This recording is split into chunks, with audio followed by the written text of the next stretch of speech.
I'm super excited. But before we go into story, I would love for everybody to just give yourself a really big, deep breath.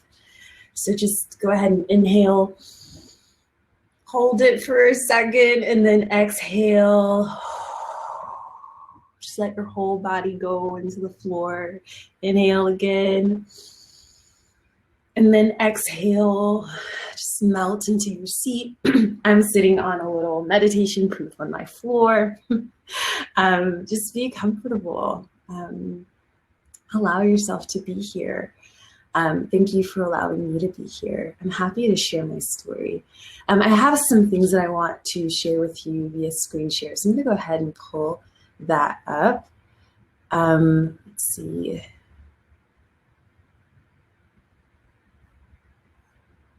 Here we are. Can everybody see that okay? Okay. So the name of my talk is kind of peculiar.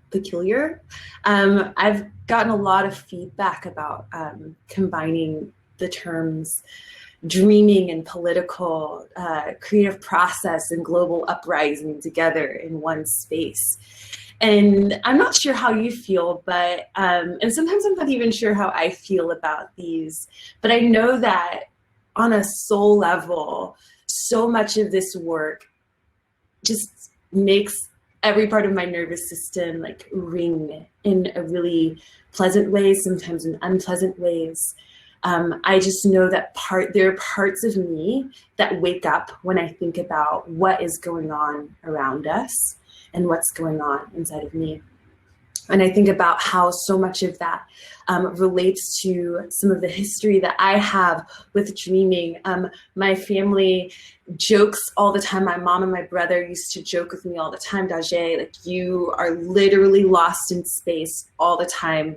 Daje, you're so absent-minded. Daje, you're a dreamer. Like, literally was the kid with nose in book, thumb in mouth from like when I could pretend to read when I was 3 until I was in high school, literally walking around, head in clouds, nose in books, always trying to like take my body out of the space, always trying to take my body out of the present and be in some other land. And there's complexity to that, right?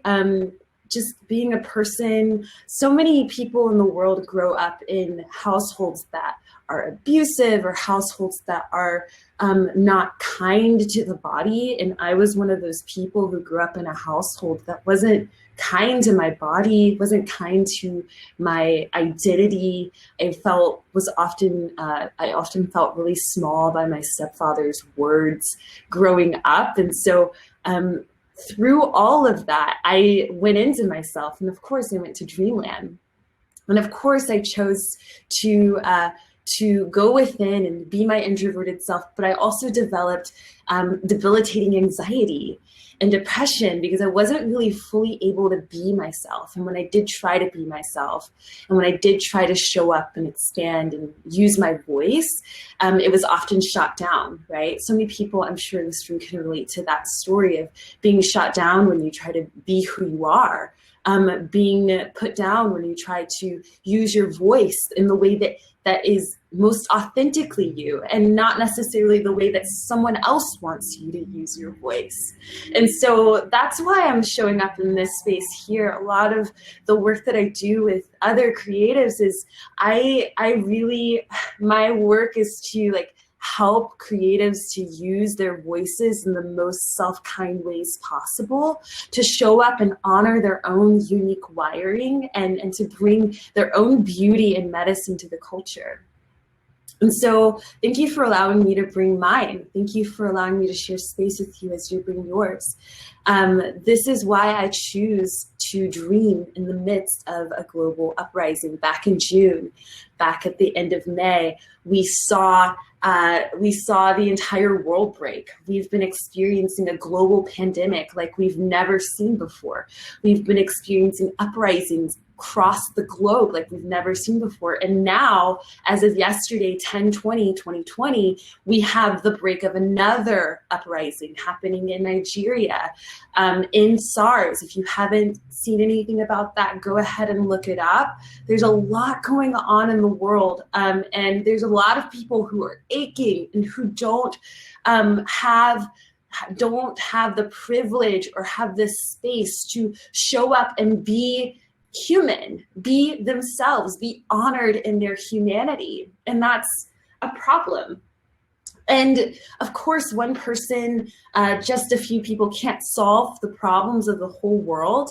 I would be remiss if I said, you know, this work that I do is like, I'm trying to be a savior. I'm trying to go save everybody. I'm trying to save creatives from themselves. That's so like, no, not off the point. What I'm really here to share is that I believe that we as human beings, when we can see each other and honor our unique wiring and honor our unique perspectives. So when I see another human being and I can honor who they are and what they bring to the table and how they're wired and their unique cocktail that's stacked up inside of them, it gives me more possibility for my own self to be honored by me, to be able to honor my own self when I come into the room, to be able to honor my own self when I'm alone, right? And that creates in my mind, I don't know about in your mind, but in my mind, that creates a sense of oneness. I find a solidarity with, I honor your soul, you honor mine. You have my back, I have yours, right? I see the beauty in you, you see the beauty in me. In almost every culture, every religion, there is this phenomena of mirroring pain and mirroring beauty. And for some reason, that feels like impossible right now. In so many groups and so many cultures, it feels impossible to be seen in that way, to acknowledge beauty in that way, to see the good in other people. So what I want us to do before we really dive into all of this, and before we dive into the more scripted material, I would love for us to close our eyes, silence your cell, close all your tabs, and just take a journey with me for a second. Just kind of go back into your body, feel your breath in your body, like really do it. Don't pretend you did it. Like just try with me for a second, even as we're sitting here now in our own spaces with your coffee, and just give yourself a big, big, deep cleansing breath again. And just imagine with me what it would look like. Imagine with me what it would look like to have a whole culture. Wholeness. What does wholeness look like to you? Maybe not even thinking about the culture, maybe just thinking about yourself right now. What does wholeness look like? What does it taste like? Does it taste like strawberries? Does it taste like being able to go get ice cream whenever you want? Does it smell like candles? Does it smell like firewood in the woods with loved ones?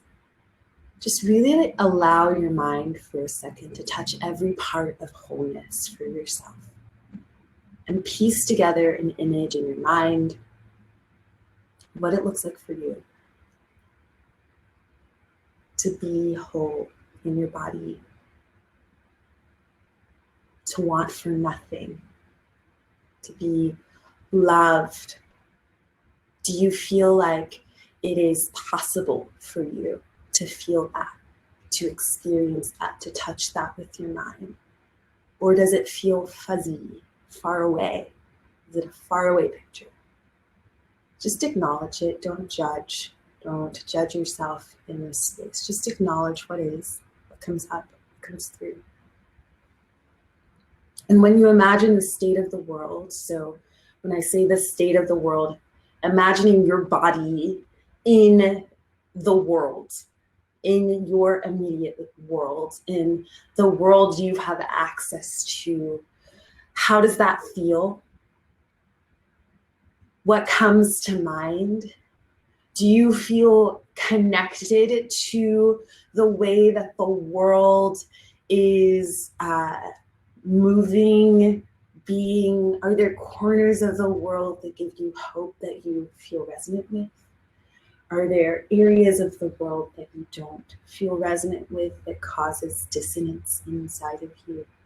Do you feel connected to the world around you? Maybe that world around you is your kids or your spouse, or maybe it's your class, your classroom, your employees, your teammates. Maybe that world is your neighborhood, the people who you see every day when you go for a bike ride or for a run. Who is in your world, and how connected do you feel from it? How connected do you feel with it? How disconnected do you feel from it? Just acknowledge, don't judge.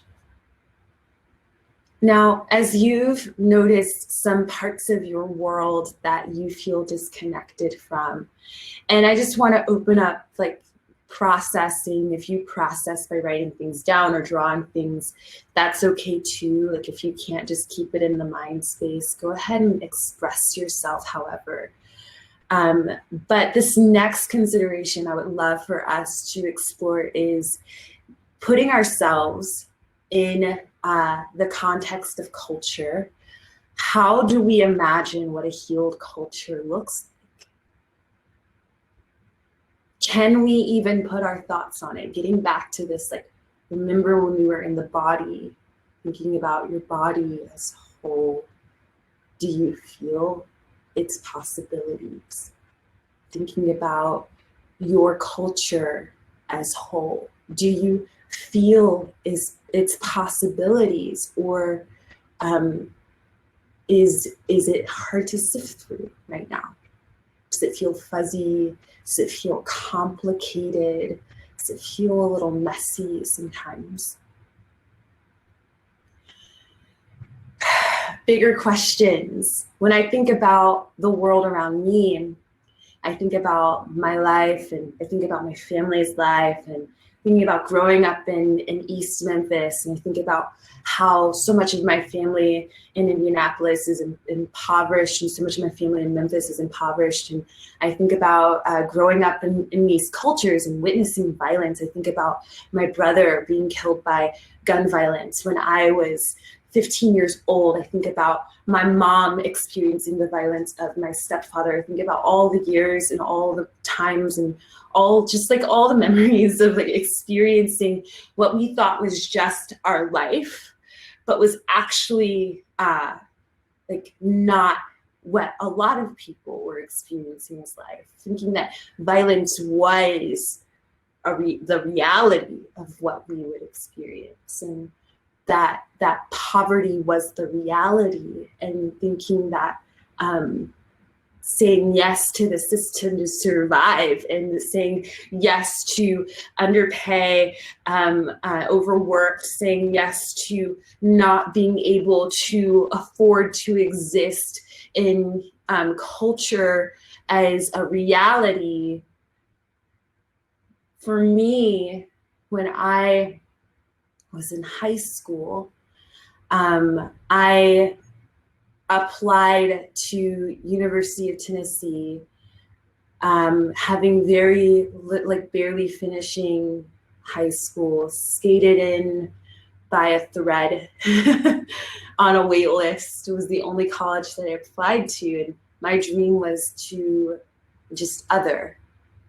I didn't even have the courage or the capability at that time to imagine myself living a well, whole, healed life, because it never been my reality. So think about the identities that you have taken on, where you say, well, that is not possible for me because it's never been my reality. And the people who look like me or have my certain set of memories or traumas don't experience that level of freedom. It's never been my reality, so I don't dream it. I don't dare dream. I don't dare pursue. I don't dare dream of a society that is capable of not subjugating humans, that is capable of treating women with respect, treating queer people with respect. As a Black queer femme, I have also experienced that level of oh my God, is it even possible for me to find love in this society that isn't marred by misogyny, or marred by deep disappointment that no human really should ever subject themselves to abuse, right? What does it look like to live in a society that doesn't leave out the impoverished? Is it possible to live in a society where there are no poor people who do not have access to resources, who do not have access to having a roof over their? Is that possible, right? Is it possible to be able to extend resources to people who are impacted by systems that maybe we will never be impacted by, right? So this empathy piece that Jalen mentioned earlier, is it possible for us to hold space for people to be empowered to live their stories in ways that are whole and healed?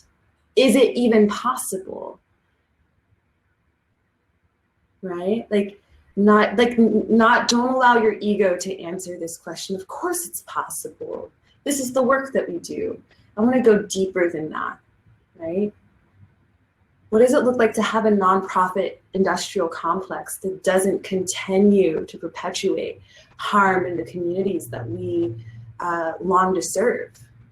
I've been in the nonprofit world for 10 years, since high school. It was my first job, and seen a lot. I mean, I feel like that's enough time to see a lot of things, and we can be honest about how hard it is to not perpetuate systems, right? It's super okay in this space. Are we capable? Are we willing to create something new? Are we willing to step outside of the systems that we're currently operating in, the belief systems, the narratives that we're currently taking on, the identities that we take on that say we are not capable, we're not allowed to dream, we're not allowed to have, and are we able to create something new? I want to propose that, what if healing culture began in the imagination? What if healing culture began in the imagination the same way that healing the body begins in the imagination? One of my favorite books, The Body Keeps the Score, the author talks about how the mind is able to rewire itself toward healing. Is that possible for us in culture too?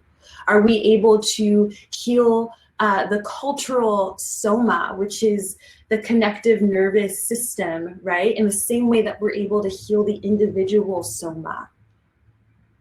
What does that look like if healing culture begins in the imagination? If we're able to see what is possible and see what we're capable of, and literally rewire the cultural brain so that we can achieve this possibility. One of my favorite authors, Clarissa Pinkola Estes, says that creativity is not a solitary movement. That is its power. And I'm linking creativity to the imagination because that's what happens there. You're literally creating something new, right? Whatever is touched by it, whoever hears it, sees it, senses it, knows it, is fed. A single creative act has the potential to feed a continent. One creative act can cause a torrent to break through stone. I want to propose that maybe dreaming is political. Our lives are political. The creative process is political. And when you hear the word political, just be okay with the feelings that arise in your body. Like, we live in a culture that the news headlines are happening every single day, every single moment. It can be really exhausting to be on social media right now. So I want to honor that. I want to honor that that trauma porn exists, and we're living in a culture where something really negative and bad is happening every day. But I also really love the root word of the word political, which is politika in Greek. And it just means the affairs of the people. And so when we think of ourselves, going back to this earlier exercise, when I think of myself in the context of my own culture, and I think of myself in the context of my own sense of loss or sense of not having my identity in culture and how I'm oriented as this person. A lot of the times we take on identities like, I'm introverted, or I'm soft, or I'm the quiet one, or I'm the one who does this, or I'm the helper, I'm the one that people depend on. And we take on these identities not realizing that these very identities sometimes are the very things that keep us from imagining something else, something new, something creative, something big, something healed, something whole. Sometimes these identities that we take on shield us from possibility. It shields us from being able to see and feel and experience the people that we're connected with. This empathy piece. What does it look like to take that off and say, okay, what is possible for me? What if my soul is wired to be something else? What if I'm wired to be fully owning my goodness, fully owning my power and my authority and my design, right? I love this quote by Adrienne Marie Brown. She says, "The realm of imagination is where culture begins. We imagine things that in turn shape our real life desires and practices." Where did capitalism, white supremacy, patriarchy come from? Some imagining of scarcity and power that isn't true. So literally, like, we are conditioned in our culture. I was conditioned in my culture to believe that who I am and what I carry and how I'm wired is not powerful enough to move beyond the systems that I was operating in. And so I made myself small. I stayed quiet. I thought I was unworthy. I suffered a panic disorder. I suffered anxiety. I suffered depression because all I was doing was suppressing myself and telling myself, it doesn't matter how much I speak up, my voice doesn't matter. No one sees me, my pain doesn't matter. I crumbled myself up into a slow ball until I felt like, well, it doesn't really matter what I do. It doesn't really matter how I use my voice. I am just one person in the world. And even as I say that out loud, like, I'm sure many of you can feel, whoa, that isn't true. Like, that's just like simply not true. Like, you would observe me and say, oh my God, that's not true. And imagine yourself saying that to yourself. And I would say to you, okay, yeah, that's not true. We get to see the beauty in each other. We get to see this like mirroring of like goodness and beauty. But what happens if we truly owned that goodness, right? What happens if we truly reimagine ourselves as these whole, capable, fully healed, fully just like all of the goodness, all the juice that we have in our bodies is just like so capable and full of hope and the ability to do something. It changes the dream space. It changes the imagination space. We're able to see possibilities that weren't there. We're able to create resilience in our bodies. We're able to move beyond the stories we had been believing about ourselves and into something imaginative, hopeful. Dreaming is a form of planning. We're able to use the dream space to literally create a new future for ourselves. So many of you all in this room are entrepreneurs. So y'all know exactly what I'm talking about. And I just like, so many of y'all have been through things I could never imagine. So you know exactly what I'm talking about. How it really does start in the mind and it comes outward. Dreaming is how we listen and respond to the ache in both the individual body and the collective body. It starts here. It starts with saying, well, what am I believing about myself that isn't true? What identities am I taking on about myself that isn't true? Okay, for me it was, I'm this, little Black kid from Memphis. My mom was a single mom until she married this person who wasn't great for us. And these are my possibilities. I have limited possibilities. That was me a little over 12 years ago. And now I'm like, you know what? None of this stuff defines me. It happened. It's in the past. It's good. I make peace with it. But now I have limitless possibilities. Now I'm able to be whoever I want. I can literally be myself and be the fullness of myself. And like literally, that's like and when I think about it, it's like a whole miracle. It's like a whole like reimagining. Like me 12 years ago and me now are like two totally different people who I was told I would be 12 years ago, even 5 years ago by people I loved. It's not who I am today because I started with dreaming. I started with reimagining. Dreaming is how we listen and respond to the ache in the individual body and the collective body. It's how we shift it. Dreaming is a creative process. Reimagining the body is a creative process. Reimagining the individual body and the collective body and what we're capable of and the wholeness that we're allowed to have, it's a creative process. It's a design process. It's not, it's the dream, your dream space matters. Your dream space so matters. How you think about yourself, how you imagine yourself, all of those things matter. We do. Those are those minute details. We think, oh, what can I do to shift culture? Shift your dream space. Shift your imagination space.